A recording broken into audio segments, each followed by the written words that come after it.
Hi friends, welcome to my channel. ఇప్పుడే వచ్చినటువంటి weather report అయితే గనక ఒకసారి మనం తెలుసుకుందాము.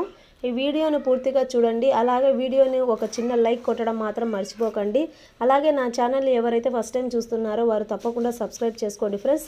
ప్రభుత్వం నుంచి వచ్చే లేటెస్ట్ అప్డేట్ ముందుగా మన ఛానల్ ద్వారా మీకు తెలియజేయడం జరుగుతుంది. ఇక వివరాల్లోకి వెళ్ళినట్లయితే ఆంధ్రప్రదేశ్ వాతావరణం నుంచి వెదర్ రిపోర్ట్ అయితే వచ్చిందండి.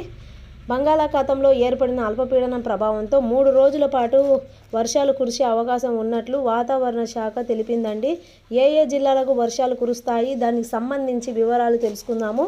నైరుతి బంగాళాఖాతంలో ఉత్తర తమిళనాడు మరియు సరిహద్దు దక్షిణ ఆంధ్ర తీవ్ర ప్రాంతాలలో అల్పపీడనం అయితే ఏర్పడే అవకాశం ఉందని, ఈ ప్రభావంతో ఉపరితల ఆవర్తనలు సగటు సముద్రానికి 4.5 మీటర్ల ఎత్తుతో విస్తరించిందని అల్పపీడనం మన వాతావరణ శాఖ అయితే తెలిపిందండి. పశ్చిమ దిశగా నైరుతి కదులుతూ ఉందండి. తమిళనాడు శ్రీలంక తీరం వైపు కదులుతుంది. దీని ప్రభావంతో రాబోయే 3 రోజుల పాటు రాయలసీమ దక్షిణ ఆంధ్ర జిల్లాలలో ఈ ప్రాంతాలలో మోస్తాదుగా భారీగా వర్షాలు పడే అవకాశం ఉందని మన వాతావరణ శాఖ అయితే వెల్లడించిందండి.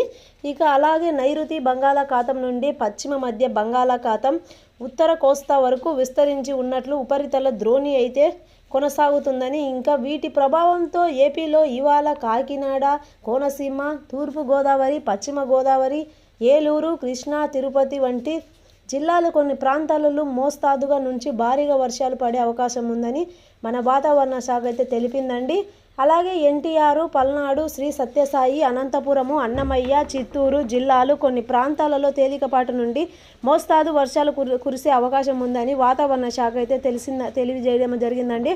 కొన్ని ప్రాంతాలకు ఆరెంజ్ అలర్టు, మరికొన్ని ప్రాంతాలకు ఎల్లో అలర్ట్ అయితే, మరికొన్ని ప్రాంతాలకు రెడ్ అలర్ట్ అయితే వేయడం అయితే జరిగిందండి వాతావరణ శాఖ. ప్రజలందరూ అప్రమత్తంగా జాగ్రత్తగా ఇళ్లలోనే కూర్చోవాలని వాతావరణ శాఖ అయితే వెల్లడించిందండి. ఇక రాబోయే 3 రోజుల పాటు వర్షాలు ఉన్నాయని వాతావరణ శాఖ అయితే వెల్లడించిందండి. నా ఛానల్ని ఎవరైతే ఫస్ట్ టైం చూస్తున్నారో వాళ్ళందరూ లైక్ చేయండి, షేర్ చేయండి, సబ్స్క్రైబ్ చేయండి ఫ్రెండ్స్. మరిన్ని విషయాలు మనం నెక్స్ట్ వీడియోలో తెలుసుకుందాము. గవర్నమెంట్ నుంచి వచ్చే ఏ అప్డేట్ అయినా మీరు పొందాలంటే నా ఛానల్ని సబ్స్క్రైబ్ చేసుకోండి.